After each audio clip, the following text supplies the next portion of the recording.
This is the procedures for calibrating your weights and changing your pads. Here on the testers is a calibration sticker. This sticker gives a date when these pads should be changed. We recommend that they're changed every 6 months, more frequently if you're a high usage person. The reason for changing the pads is that they degrade and then your end results will be different.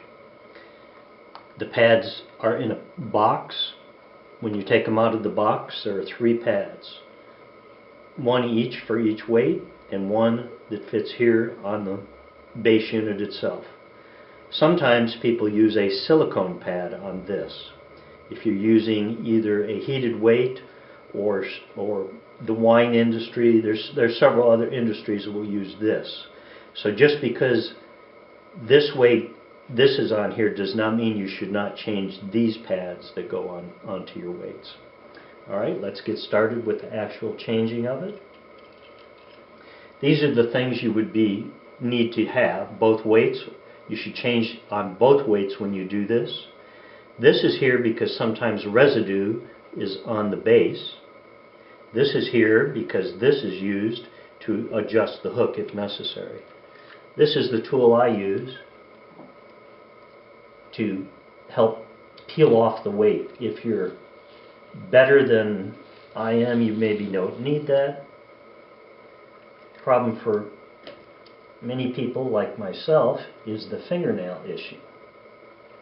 If you can get underneath that with your fingernails, then you're probably better off.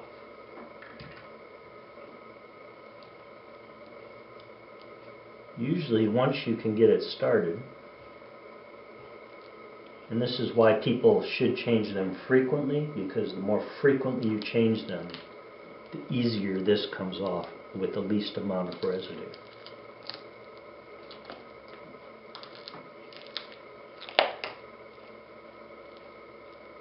Okay, you can see after I got that started, it came off. It's nice and clean.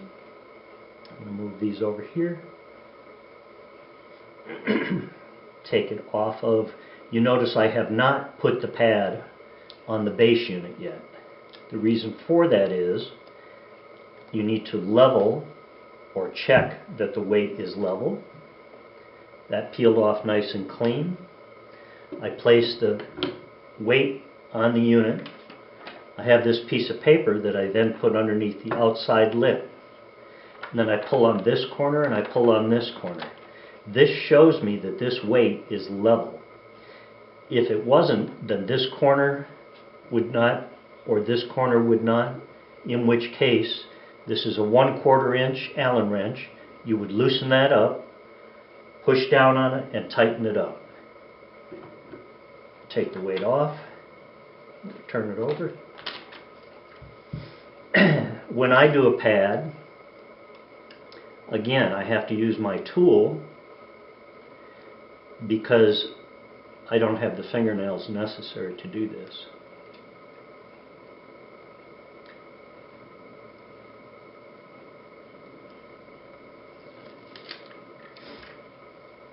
When you place it on, if you go underneath the arm and hold it up, and then rotate the outside lip so that it's even with each one of these corners, then you know that this is right where it needs to be. When you do the weight, if you have it upside down like this on a soft surface, I grab all the corners, and then when you come down, you're right exactly on the weight as required. Then when you're all done, place your weight on your unit, take your piece of paper again, make sure everything is good on the front, make sure everything is good on the back, and with that you have now changed your pads on the unit. You've replaced your calibration sticker with your next due date. That's the end.